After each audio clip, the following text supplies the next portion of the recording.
রূপা, ও রূপা, দেখ তো সব ঠিকঠাক আছে কিনা। তোর ভাই আর ভাবি তো প্রায় এসেই পড়লো। হ্যাঁ বাবা, আসছি। উঠোন তো আমি সকালেই ঝাড় দিয়েছি। এখন কি পরিষ্কার উঠোনে আবার ঝাড়ু দেবো নাকি? হয়েছে, এত লাফানোর কিছু নাই। শহরের মেয়ে, বাপের অনেক টাকা, এই মাটির ঘরে এসে সে নাক সিটকোবে। আমি আগে থেকেই বলছিলাম রামকে, ওইসব বড় লোকদের সাথে সম্বন্ধ করিস না। তুমি চুপ করো তো। আমার ছেলের বউ আসছে, তুমি এখন এত অলক্ষণে কথা বলো না। মেয়েটা অনেক লক্ষ্মী, অত বড় শহরের শিক্ষিত মেয়ে বলে কথা। আমাদের রামের পছন্দ আছে বলতে হবে। বাবা, জানো ভাইয়ার বউ নাকি অনেক সুন্দর। ভাইয়া বলল শহরে তাদের মস্ত বড় বাড়ি আছে। আমরা এখন থেকে শহরে বেড়াতে যেতে পারবো। হুম, বড় বাড়ি? সেই বড় বাড়ির মেয়ে এসে এই গোয়াল ঘরের পাশে থাকবে কি করে শুনি? আজ এসে কাল বলবে যাই যাই। সেইটাই আমি দেখব তখন তোর ভাই কি করে। হায় রে, আমার কপালটাই পুরালো ছেলেটা। শোনো গিন্নি, যা হয় ভালোর জন্যই হয়। তুমি দেখো, এই বউই আমাদের সংসারের লক্ষ্মী হবে। হ্যাঁ, এক হাতে সব সমস্যার সমাধান করে রাখবে। আয় বাবা, আয় আয়। এসো মা, এসো ভেতরে এসো। লক্ষ্মী পায়ে ঘরে ওঠো। ভাবি, তুমি কি সুন্দর। তোমার এই শাড়িটা কোত্থেকে কিনলে? তোমার ভাইয়া কিনে দিয়েছে শহর থেকে। তোমার চাই? তাহলে তোমাকেও কিনে দেব। রূপা, থাম তো। ভাবির কষ্ট হয়েছে রাস্তায়, যা যা জল নিয়ে আয়, যা। শহরে নরম শরীর, এইটুকু রাস্তায় কষ্ট হলে চলবে নাকি? এই গ্রামে থাকতে হলে অনেক কষ্ট সহ্য করতে হইব। আমি পারবো মা। আপনাদের দোয়া আর ভালোবাসা পেলে আমি যে কোনো পরিস্থিতিতে মানিয়ে নিতে পারবো। ওরকম বড় বড় কথা প্রথমে সবাই বলে, কথা বলে কথার মান রাখতে কয়জন পারে? যাও যাও, আর কথা না বাইরে ঘরে যাও। এটা এটা আমাদের ঘর? হ্যাঁ পূর্ণিমা, আমি তোমাকে আগেই বলেছিলাম আমি গরিব। আমার তেমন কিছুই নেই তোমাকে দেবার মতো। আমার ভালোবাসা আর একটা ছোট্ট পরিবার, শুধু এতটুকুই আমি তোমাকে দিতে পারি। তুমি চিন্তা করো না, আমি সবটা মানিয়ে নেব। আমি তো আর তোমার ঘর বাড়ি, ধন দৌলত এসব দেখে বিয়ে করিনি। তুমি একজন ভালো মানুষ, তাই জন্য আমি তোমায় পছন্দ করি। মা, তুমি ওই চৌকিতে বসো। যা যা রূপা, তোর ভাবির জন্য কিছু খাবার নিয়ে আয়। সারাদিন কিছু খাওনি বৌমা, কিছু একটা খেয়ে নাও, তারপর বিশ্রাম করো। ভাবি, তোমার ব্যাগে কি চকলেট আছে? হ্যাঁ আছে তো। ও মা, এগুলো দেখি শহরের দামি চকলেট। দেখেছো কাণ্ড? নতুন বউ আসতে না আসতেই পয়সা উড়ানো শুরু। এই সংসারে টাকা গাছে ধরে না, বুঝেছো বৌমা? আমার ছেলের টাকা একটু রয়ে সয়ে খরচ করো। তোমার বড়লোক বাপের মতো আমার ছেলের অঢেল সম্পত্তি নেই। ওই আছে একটু জমি, সেই নিয়ে গায়ে পেতে কেটে যায়। আহ মা, একটু থামবে তুমি? ওগুলো আমি কিনিনি, পূর্ণিমাই রূপার কথা মনে করে ওর জন্য কিনে নিয়ে এসেছে। রাম, মা কি এখনো আমার উপর খুব রেগে আছে? না না, মা ওরকমই। একটু শক্ত কথা বলে, কিন্তু মনটা খুব ভালো। আসলে মা ভাবছে তুমি আমাদের এই অভাবের সংসারে থাকতে পারবে না, আমাকে ছেড়ে চলে যাবে। তখন তো আমি খুব কষ্ট পাবো, এটা ভেবেই মা তোমার সাথে এমন করছে। আমার খুব ভয় করছে রাম। আমি কি পারবো তোমাদের সাথে মানিয়ে থাকতে? তুমি যদি চাও আমি তোমাকে কালকেই শহরে বাপের বাড়ি রেখে আসতে পারি। আমার জন্য তোমার এই কষ্ট। চুপ, এই কথা আর কোনোদিন বলবে না। আমি তোমাকে ভালোবাসি বলেই তোমার সাথে এসেছি। কষ্ট হলেও আমি তোমার সাথেই থাকবো।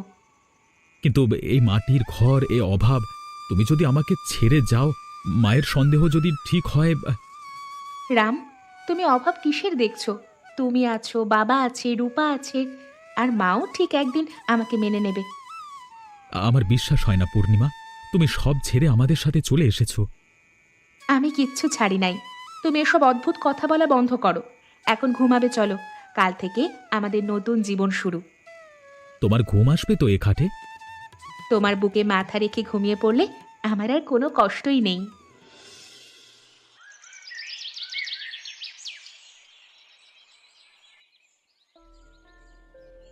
ও মা, তুমি এত সকালে উইঠা পড়েছো? তোমাদের বড় লোকদের কাছে এইটা তো এখনো রাত্রি।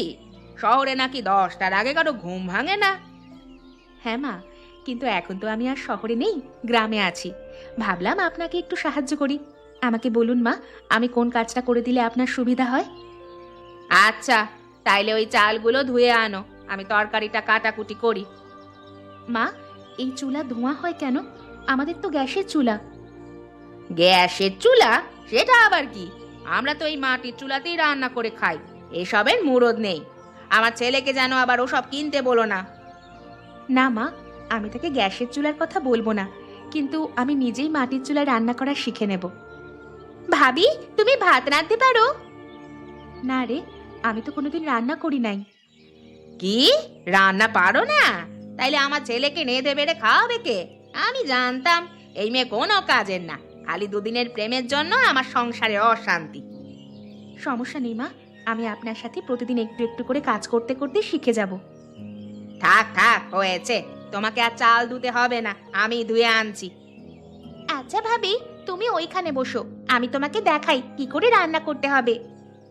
হয়েছে, রাঁধন লাগবে না, যাও ঘরে গিয়া বইসা থাকো, আমার পোলার কপালে ভাত নাই।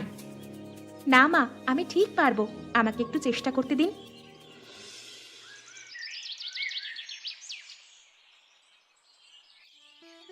ভাবি, তোমার তো অনেক সুন্দর সুন্দর জিনিস আছে, এই শাড়িটার দাম কত?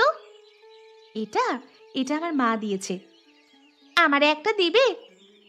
দিব রে, তুই আগে পড়ালেখাটা ভালো করে কর, তারপর সব দেব, একদম তুই যা যা চাইবি। পড়ালেখা? পড়ালেখা দিয়ে কি হবে?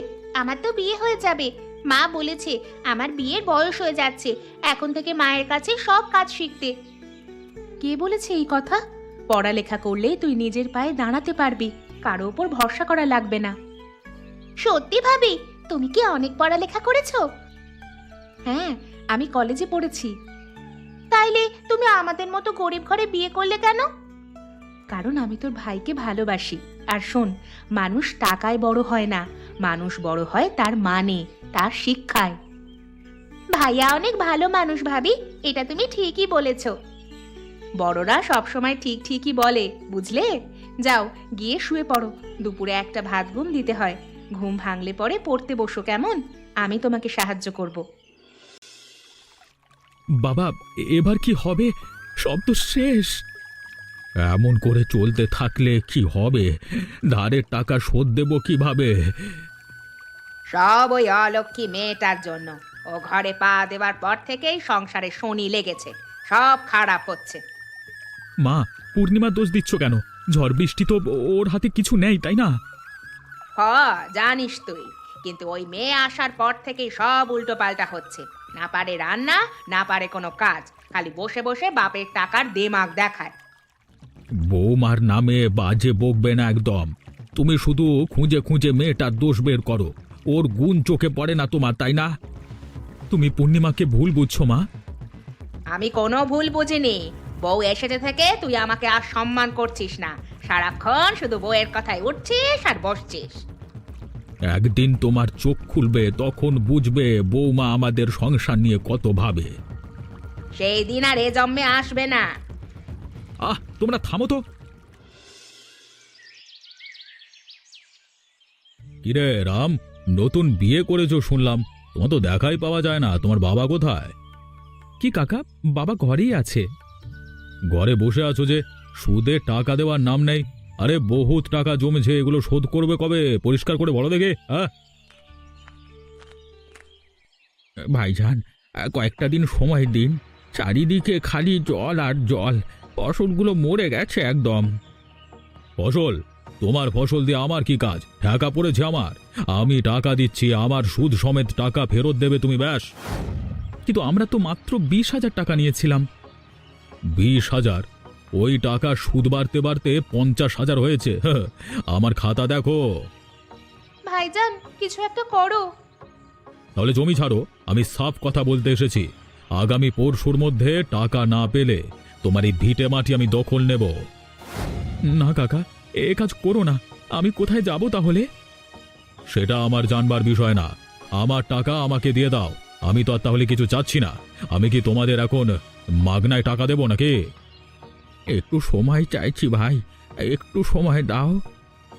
বেশ, তো আমি সময় দিলাম, তবে সময় পেরিয়ে গেলে কিন্তু জানোই তো, তবে টাকা নিতে আবার আসবো কিন্তু, ঠিক আছে?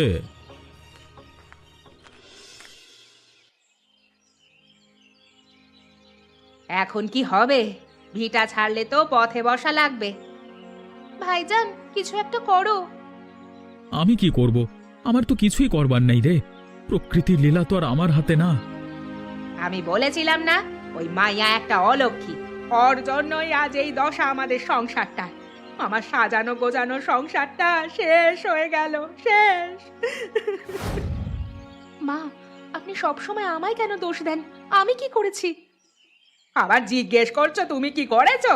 বড় লোকের মেয়ে, সেই দাপটে তুমি আমার মুখে মুখে কথা বলেছো। তুই যদি বড় লোকের মেয়ে না হয়ে একটা কাজের মেয়ে হতি, তাহলে আজ আর এই দশা হতো না। কি হতো তাহলে মা? আমি মাঠে গিয়ে হাল চাষ করতে পারতাম। হ্যাঁ, সেইটাও তো পারোস না, খালি মুখে বড় বড় কথা। দেখুন মা, আমি আপনার সাথে ঝগড়া করতে পারবো না। বাবা শুনুন, আপনার ছেলের কাছে রঘু কাকার কথা শুনলাম। হ্যাঁ বাবা, আমি পূর্ণিমাকে জানিয়েছি। ও এখন আমাদের পরিবারের সদস্য, ওর তো জানবার অধিকার আছে। তা তো অবশ্যই। তা মা, তুমি এই বিপদের কিছু সমাধান খুঁজে পেলে? দেখুন বাবা, আমি পড়ালেখা শিখেছি, আমি হিসাব জানি। মহাজন আমাদের ঠকাচ্ছে। মানে, সেটা তুমি কি করে বুঝলে বৌমা? সুদের হিসেব আমি বুঝি। আমি আপনাকে বোঝাচ্ছি বাবা। যাও রূপা, তোমার খাতা কলমটা একটু নিয়ে এসো। এক্ষুনি এনে দিচ্ছি ভাবি। রাম, আমার একটা কথা শুনবা? হ্যাঁ পূর্ণিমা, বলো। বাবা, মা, রূপা, তোমরাও শোনো। রঘু কাকা আমাদের বোকা বানাচ্ছে। আমাদের সে যা হিসাব দেখাচ্ছে সেইটা পুরাই ভুয়া। তুই কেমনে জানলি? তুই হিসাবের কি বুঝস? রঘু ভাইজান মুরব্বী মানুষ। এভাবে কাউকে অন্ধবিশ্বাস করা তো ঠিক নয়।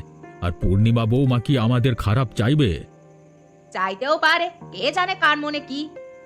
আমি কলেজে ব্যবসা নিয়ে পড়ছি। আমি জানি চক্রবৃদ্ধি সুদ কি। 20,000 টাকার সুদ 1 বছরে 50,000 টাকা হতে পারে না। ওটা বেআইনি। আমি দেখেছি বাবা শরতের খাতায় সাইন করা। তাহলে এখন উপায়? উপায় আছে। আমি কালকে শহরে যাব। শহরে? বাপের বাড়ি যেয়ে উঠবে? যাও যাও, আমরা তোমাকে আটকে রাখবো না। এসব কি বলছো বৌমা? বাবা, আমি বাপের বাড়ি যাচ্ছি না। আমি যাচ্ছি আমার বাপের কাছ থেকে আমার পাওনা টাকা আনতে। পাওনা টাকা? বাপের কাছ থেকে কেউ আবার টাকা পায় নাকি? হ্যাঁ মা, আমার বিয়ের সময় বাবা আমাকে কিছু দিতে পারেনি। আমার নামে একটা ব্যাংক অ্যাকাউন্ট খোলা ছিল। বলেছিল বিপদে পড়লে ওই টাকা কাজে লাগবে। আমি ওই টাকাটাই নিয়ে আসবো। তা কি করে হয়? তোমার বাবার থেকে আমরা এটা নিতে পারি না। সেটা আমি বুঝে নেব। মা, তুই হঠাৎ তোর এ চেহারা হয়েছে? ওই গরিবের বাচ্চারা কি তোকে খেতে দেয় না? বাবা, আমি তোমার কাছে ঝগড়া করার উদ্দেশ্য নিয়ে আসিনি। আমি আমার টাকা নিতে এসেছি। টাকা? কিসের টাকা? আমার যে ব্যাংক অ্যাকাউন্ট আছে সেই অ্যাকাউন্টের টাকা। কেন, সেই টাকা নিয়ে তুই ওই গরিবের সংসারে দিবি নাকি? দেখো বাবা, ওটা এখন আমারও সংসার। তুমি বলেছিলে বিপদে পড়লে যেন এই টাকা নেই। আমি আজ বিপদে পড়ে তোমার কাছে ছুটে এসেছি। আমি জানতাম এই দিন আসবে। ওদের আমার মেয়েকে ভালো রাখবার ক্ষমতা নেই। কত টাকা লাগবে তা বলো এখন? 10,000, 20,000? পুরো 1 লক্ষ টাকা চাই আমার বাবা। কি? 1 লক্ষ? তুই কি করবি এত টাকা দিয়ে? ওই চাষার দেনা শোধ করবি, তাই না? ওরা এখন আমার মেয়েকে ওদের স্বার্থে ব্যবহার করছে। দেখো দেখো বাবা, ওদের এভাবে ছোট করে একদম কথা বলবে না। তাতে আমার ভালো লাগে না। ওই চাষা আমার স্বামী, আর ওই বাড়ি আমার সংসার এখন। তাই ওদের যখন তুমি বলো, সেটা আমার গায়েও গিয়ে লাগে। আমি 1 টাকাও দেব না। তুই যদি ও বাড়ি ছেড়ে আমার সাথে চলে আসিস, তাহলেই সব পাবি। আমি তোকে যোগ্য পাত্রের সাথে আবার বিবাহ দেব। বাবা, আমি তোমার মেয়ে। আমার সাথে এই ব্যবহার তুমি করতে পারো না। আমার ওই টাকাটা আমার হক। প্লিজ বাবা, না করো না। তাহলে শোন, টাকা আমি দেব, কিন্তু এক শর্তে। যদি তুই এই টাকা নিয়ে ভালো কিছু করতে না পারিস, তাহলে তুই ওই বাড়ি থেকে আমার সাথে ফিরে আসবি। রাজি। তাহলে তোমার কথাই রইল। তুমি আমার কথাটা রাখো। কি হলো? টাকা আজকে জোগাড় করলো তো? কি হলো, আজ কিন্তু টাকা না পেলে বাড়ি দলিল আমি নিয়ে যাব। কি হলো, কোথায় টাকা, কোথায়? সেসব কিছু দরকার নেই। আপনার টাকা একদম প্রস্তুত, তবে 50,000 না, শুধু 20। তাহলে সময় মানে কি? হ্যাঁ, 20,000 টাকা আছে আপনার আসল, আর এই 5,000 টাকা আপনার সুদ, মোট 25,000 টাকা। এই টাকা নিন আর আমার জমি ছেড়ে দিন। ফাজলামি করো? আমাকে হিসেব শেখাতে এসেছো? না, আইন শিখাতে আসিনি। আপনি যে সুদ নিচ্ছেন সেটা বেআইনি। আমি যদি এই খাতা নিয়ে এখন থানায় যাই তাইলে জালিয়াতির দায়ে আপনার জেল হয়ে যাবে। তুই তুই আমাকে জেলের ভয় দেখাস? আমি ভয় দেখাই না, আমি সত্যি কথা কই। এখন আপনি ভাবেন 20,000 টাকা নিয়ে চুপচাপ এখান থেকে চলে যাবেন নাকি জেলের ঘানি টানবেন? আপনার কোনো সমস্যা না থাকলে আমি এক্ষুনি পুলিশকে কল করতে পারি। আমি ভাবতেও পারিনি এই গ্রামের এক চাষার বউ আমার সাথে এভাবে কথা বলবে। কেন, আপনি কি চাষাদের মানুষ মনে করেন না? অনেক হয়েছে আপনার লোক ঠকিয়ে খাওয়া, এখন থেকে আপনি আর আমাদের ঠকাতে পারবেন না। এটা কিন্তু খুব খারাপ হচ্ছে। আমার সাথে এমনটা করে এ গ্রামে টিকে থাকতে পারবি তো? তোর এই বউ কদিন তোর সংসারে থাকে তাও আমি দেখবো। কাকু, আমার চিন্তা আপনাকে করতে হবে না। আপনি আপনার পথ দেখুন, আর আপনি না দেখতে চাইলে বলুন, আমি পুলিশকে ডাকছি, পুলিশই আপনার পথ দেখাবে। না মা, উনি আমাদের মিষ্টি কথা শুনবেন না। তার চেয়ে ভালো চল আমরা পুলিশকে ফোন করি। যাচ্ছি, পুলিশকে আর কল করতে হবে না। তবে এই যে কাহিনী করলে না, এরপর ফসল তো ডুবেছে, আমার কাছে এসো সাহায্যের জন্য, তখন দেখো তোমাদের আমি কি ব্যবস্থা করি। প্রয়োজন পড়লে আমরা কলা গাছের কাছে সাহায্য চাইব, তাও আপনার কাছে যাব না।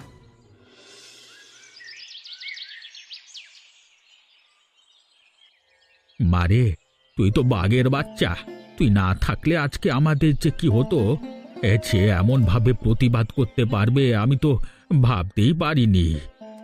ভাবি, তুমি এত সাহস পেলে কোথায়? বাবারে, যে রঘু কাকা সারা বছর গ্রামের মানুষদের শাসিয়ে বেরিয়েছে, তাকেই ভাবি একদম শাসিয়ে দিল।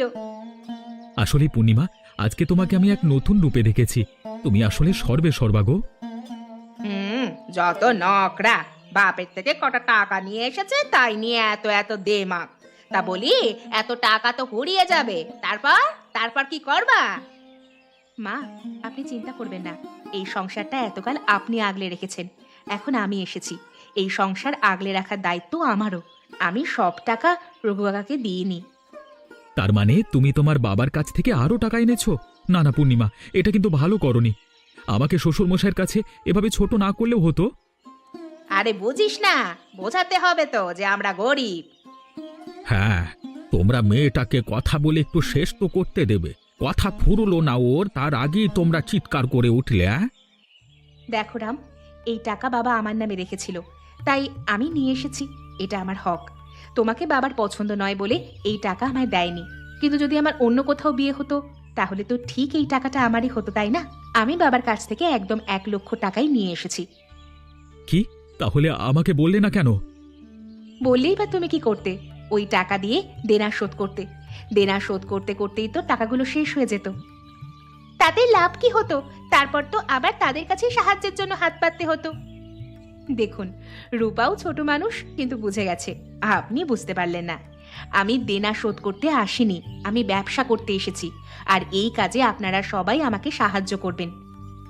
ব্যবসা? তাও এই গ্রামে? হ্যাঁ, এই গ্রামে। তোমরা সবাই আমার কথা মন দিয়ে শোনো। এই বছর বন্যা, মাঠে ঘাটে এত পানি উঠছে, এর মধ্যে ধান হবে না, কিন্তু মানুষ তো আর বসে থাকবে না। তাহলে আমাদের কি করণীয় এই অবস্থায়? আহা, একটু ধৈর্য তো ধরো, সে কথাই তো বলছি। আমরা হাঁস মুরগির খামার করব। কি হাঁস মুরগি? আমরা হলাম চাষা ভুষা, আমরা ধান ফলাই, এইসব কাজ আমাদের না। দেখুন মা, এখন যুগ পাল্টেছে, এখন বন্যায় ধান ফলিয়ে লাভ নেই, কিন্তু হাঁস মুরগি পাললে প্রতিদিন ডিম বেচতে পারবো, আবার অনেকে মাংস খাওয়ার জন্য কিনে নিয়ে যাবে, সেই টাকায় সংসার চলবে। না বৌমা, তুমি ভালো কথাই বলেছ। আমার মনে হয় আমাদের হাঁস মুরগি পালনের ব্যবসাটাই শুরু করা উচিত। হ বাবা, আর বন্যায় হাঁসগুলো অনেক খাবার পাবে আর সাঁতারও কাটতে পারবে। আমার তো হাঁসের বাচ্চা মেলা পছন্দ। কিন্তু পূর্ণিমা, এই কাজ তো আমি জানি না। শুধু তো হাঁস মুরগি কিনলেই হবে না, ওদের ওষুধ খাবার এগুলোর বিষয়ে তো জানতে হবে। আমি তো জানি, আমি না জেনে তো আর এই কাজে হাত দিচ্ছি না। ওসব হিসাব নিকাশ সব আমি করব। রাম, তুমি আর বাবা মিলে আজ বিকেলের মধ্যেই খামারটা বানিয়ে ফেলবে, আর মা আর রূপা আমাকে সাহায্য করবে। আমি পারবো না, আমি সারা জীবন ধান লইয়া আর শুকাইয়া আসছি, এই সব কাজ আমাকে দিয়া হবে না। ঠিক আছে মা, আপনি না করতে চাইলে করবেন না, রূপা একলাই করবে, আমার তাতেই হবে। মারে, তোর তো অনেক কষ্ট হচ্ছে। কষ্ট না বাবা, নিজের সংসার গড়ার মধ্যে অনেক আনন্দ, আমি সেটাই উপভোগ করছি। ভাবি, তুমিও না আগে চুলা ধরাতেই জানতে না, আর এখন তুমি কত কাজ পারো। মানুষকে সব কাজই পারতে হয়, যেন পাঁচতলা আর গাছতলা সব জায়গায় মানুষ নিজেকে মানিয়ে নিতে পারে। মানুষ চাইলে সব পারে। মেয়েটাকে আমি ভুল ভাবছি, কিন্তু মেয়েটা তো অনেক কাজের। পূর্ণিমা, এত মুরগি, এগুলো লোকে কিনবে কি? আরে না, এগুলো ডিমের মুরগি, 6 মাস পর থেকে ডিম দেবে। এখন দেখবা প্রতিদিন কত টাকা আসে। ভাবি, আমার একটা মুরগির বাচ্চা দেবে, আমি পালবো। হ্যাঁ, এগুলো তো আমরা সবাই মিলেই পালবো। তবে তোমাকে বলছি, আগে পড়ালেখা শেষ করো, তারপর এমন তুমি অনেক ভালো ভালো কাজ করতে পারবে। হ্যাঁ, আমি সিদ্ধান্ত নিয়েছি, রূপাকে আর গ্রামের 5 জনের কথায় বিয়ে দেব না। আমি ওকে পড়ার সময় শিখিয়ে আমার বৌমার মতো শিক্ষিত বানাবো। আমি তো ভাবতেই পারছি না, আমার খামার মুরগির ডাকে আর ডিমে ভরে গেছে। প্রতিদিন হাজার হাজার ডিম হচ্ছে। এই তো বাবা, সেদিন আসতে আর বেশি দেরি নেই। রূপা, কালকে তোমার ভাইয়ের ওষুধ আর টিকাগুলো নিয়ে এসেছিল, সেগুলো আমাকে দাও। রাম, তুই মুরগিতে ডিম পারলে তাই নিয়ে সদরে যাবি, ভালো দামে বেচবি। আমিও বৌমার সাথে সব ডিম সংগ্রহ করে দেব। আর আমি রামের সাথে বাজারে যাব। সবাই যদি সব কাজ করে ফেলে, তাহলে আমি কি করব? তুমি করবে মন দিয়ে পড়াশুনো। হ্যাঁ, সেটাই। রূপার আজ থেকে পড়াশোনায় কোনো ফাঁকি দেওয়া চলবে না। বৌমা, তুমি নিজে হাতে করে রূপাকে মানুষ করে গড়ে তুলবে। তো বাচ্চারা, তোমরা পড়াশোনা করছো তো? পড়াশোনা না জানলে কিন্তু এরকম তোমাদেরও ঠকতে হবে। এরকম আরো মজার মজার গল্প পেতে এখনই আমাদের চ্যানেলটি সাবস্ক্রাইব করো।